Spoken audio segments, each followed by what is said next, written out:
Es uno de los apartados más ambiguos y confusos que podemos encontrar a la hora de tratar el tema de las palas de pádel. El carbono. Estamos acostumbrados a escuchar hablar de carbono 3K, de carbono 12K, 18K e incluso 24K.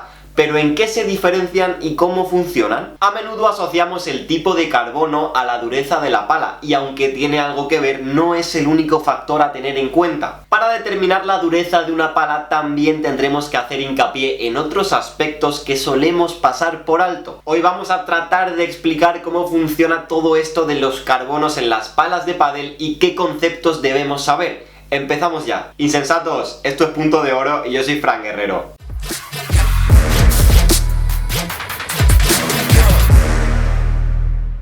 Aunque prácticamente solo recibimos noticias de palas de pádel compuestas por fibra de carbono, hace no tanto era muy común encontrar palas de pádel con fibra de vidrio. El problema de la fibra de vidrio está en la resistencia y en el peso del material, y es que la fibra de carbono es más resistente y más ligera que la de vidrio. Entrando a fondo con la fibra de carbono, los diferentes tipos de esta fibra están determinados por la cantidad de filamentos que contienen. Los carbonos más habituales de escuchar son los 3K, 12K o 18K, pero el 24K también lo hemos podido ver alguna que otra vez. Bien, hilando con lo que comentaba anteriormente de los filamentos de fibra de carbono, los números no hacen más que indicar el número de filamentos. Es decir, en una pala 3K tendremos 3000 filamentos, en una 12K 12000 filamentos y en una 18K 18000 filamentos. Aquí es donde llega la confusión, y con toda la razón, porque es un apartado ambiguo y en el que yo también me he confundido más de una vez. A mayor K, mayor dureza de la pala. O sea, una pala con un carbono 18K es una pala más dura que una pala con un carbono 3K. Puede parecer una cuestión insignificante, pero mucha gente no termina de tenerlo claro y hay diversidad de opiniones. Pero lo cierto es que no, una pala con un carbono 18K no es más dura que una pala con un carbono 3K o 12K. La diferencia entre carbonos se nota en la rigidez y en la flexibilidad de la pala, lo que influye de manera directa en el golpeo. Si bien es cierto que cuanto mayor sea el carbono, mayor será la densidad de la pala, también cabe destacar que cuanto mayor sea el carbono, mayor flexibilidad nos ofrecerá la pala. En otras palabras, una pala 18K absorberá en mayor medida nuestros golpes, flexará más, y esto provocará que tengamos la sensación de que es más blanda que una pala 3K. Lo mismo sucede al contrario, una pala 3K no absorbe tanto nuestros golpes y nos dará la sensación de que es una pala más bien rígida. No obstante, y como había dicho al inicio del vídeo, el tipo de carbono no es lo único que debemos tener en cuenta para determinar la dureza de una pala, y eso es lo que hace tan confuso este concepto. En muchas ocasiones, el tipo de goma o el molde de la pala tienen una influencia directa en la dureza de la propia pala. Dos gomas muy conocidas son la goma Foam y la goma Eva. Sobre el papel, la primera de ellas es una goma más bien blandita y la segunda de ellas es una goma más bien dura. La cosa es que las marcas cada vez innovan más en los tipos de goma y en las formas de las palas.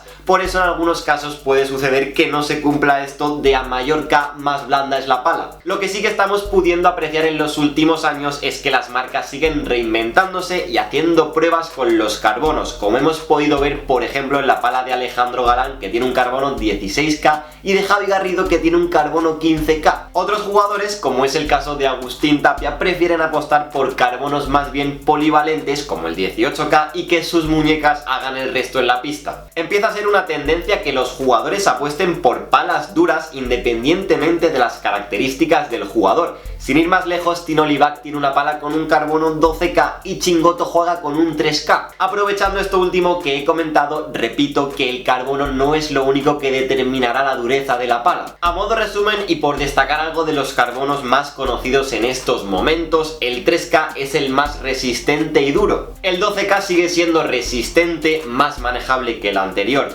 y menos duro, mientras que el 18K sería el menos resistente de todos, pero el más manejable y el menos duro. Esta es la teoría y se puede aplicar a cualquier número de carbono que queramos, como el 15K o el 16K, pero de la teoría a la práctica hay un pequeño camino. Lo importante es saber que cuantos más filamentos de fibra de carbono, más flexible será la pala y por lo tanto más absorberá nuestros golpes. Considero que no es del todo complicado identificar una pala dura o una pala blanda. Quiero decir, desde que cogemos la pala, golpeamos, escuchamos el golpe y vemos cómo sale la bola, podemos identificar ante qué tipo de pala estamos. Siempre lo digo, me parece crucial probar la pala que nos gusta o que queremos antes de comprarla, porque sé de casos que han comprado la pala equivocada y o se han lesionado o les ha costado mucho avanzar en su nivel. Voy a aprovechar este final de vídeo para deciros qué palas me parecen buenas opciones para comprar este 2025. Para jugadores de derecha, la Nox ML10 Quantum 3K o la Adidas Metal Bone Control me parecen dos muy buenas opciones.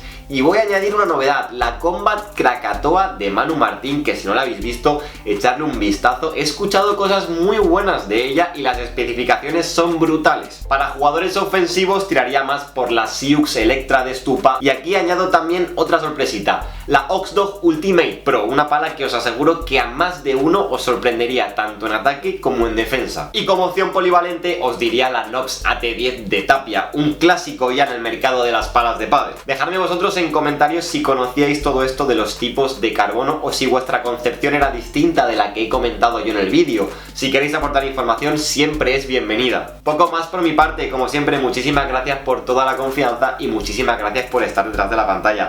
Nos vemos en el próximo vídeo. Chao.